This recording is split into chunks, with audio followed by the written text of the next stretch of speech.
আর এখন এই প্রজেক্টটা আইসি, ব্যবসা পরিবেশও ভালো, সব কিছুই ভালো। গ্রাম এখন সড়ক। জীবনের পড়ন্ত বেলায় একরাশ হতাশা ঘিরে ধরেছে তাকে। নিজের চোখের সামনে অনেক কিছুই বদলে যেতে দেখেছেন সবির উদ্দিন। এই যেমন বদলে গেছে চিরচেনা রূপপুর শাহাপুর এলাকা। একসময় যেখানে ছিল ধুধু বালুচর, ছিল জঙ্গল আর ঝোপঝাড়, দিনের বেলাতেও যেখানে যেতে গা ছমছম করত, সেই প্রত্যন্ত গ্রাম পাবনার রূপপুর এখন আলো ঝলমলে শহরে পরিণত। পাবনার ঈশ্বরদী উপজেলার শাহাপুর গ্রামের ৮০ বছর বয়সী সবির উদ্দিন ৫০ বছর ধরে রিক্সা ভ্যান চালিয়ে সংসার চালান তিনি। আগে তো গ্রাম মতন ছিল, এখন দেখেন চারদিক থেকে এসে টাউন মতন হয়ে গেছে, ঠিক না? ঈশ্বরদীর সাথে মিল হয়ে যাচ্ছে। আগে এখানে এত বাড়িঘর ছিল না, অল্প কিছু দোকানপাট ছিল, হোটেল মাঠ ছিল।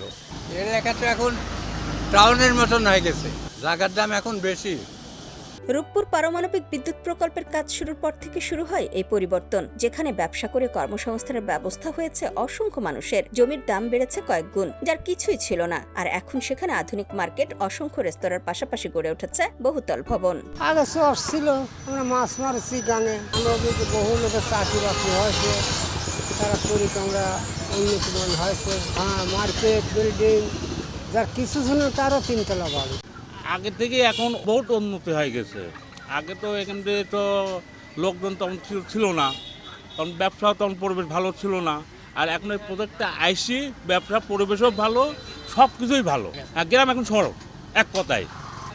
এখন রূপপুরে আর আগে আজ থেকে যারা ১৫ বছর আগে দেখেছে তারা এখন চিনতে পারবে না। যেখানে বসবাস দেশি বিদেশি হাজারো মানুষের, তাদের পদধূলিতে মুখরিত আলো ঝলমলে এক ব্যস্ত শহরে পরিণত হয়েছে গ্রামটি। রূপপুরের পাশাপাশি শাহাপুর নতুনহাট এলাকাও এখন আধুনিক গ্রিন সিটি আবাসিক এলাকা। বহুতল ভবনে বসবাস করেন প্রায় ৫,০০০ বিদেশি। আমার দেশের মানুষ এখন কর্মজীবী হয়েছে, এখন বিভিন্ন প্রতিষ্ঠান হয়েছে, প্রতিষ্ঠানে সব চাকরি বাকরি করে। রূপপুর পারিবারিক হলে তো আজ কয়েক বছর ধরে হচ্ছে।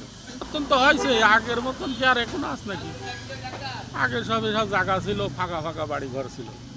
আপনার এই পাওয়ার প্ল্যান্ট আসার পর থেকে ব্যবসা বাণিজ্য সবারই ভালো। ব্যবসা বাণিজ্য করে অনেক মানুষই ডেভেলপ হয়ে গেছে। ফরেনেরা আসার পরে আপনার প্রত্যেকেই ডেভেলপ হয়ে গেছে।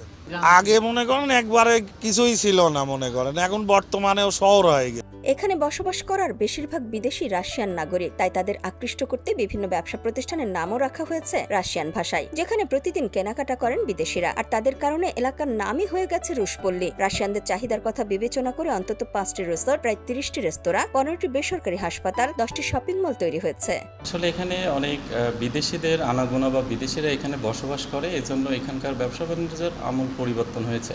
এখানে অনেক কর্মসংস্থানের সৃষ্টি হয়েছে, নতুন নতুন রেস্টুরেন্ট হয়েছে, অনেক পোশাকের দোকান হয়েছে বা বিভিন্ন বড় ধরনের ব্যবসা প্রতিষ্ঠান হয়েছে, হাসপাতাল হয়েছে। এগুলি নিয়ে মানুষের কর্মসংস্থান সৃষ্টি হয়েছে এবং এখানকার মানুষের অর্থনৈতিকভাবে অনেক উন্নতি হয়েছে।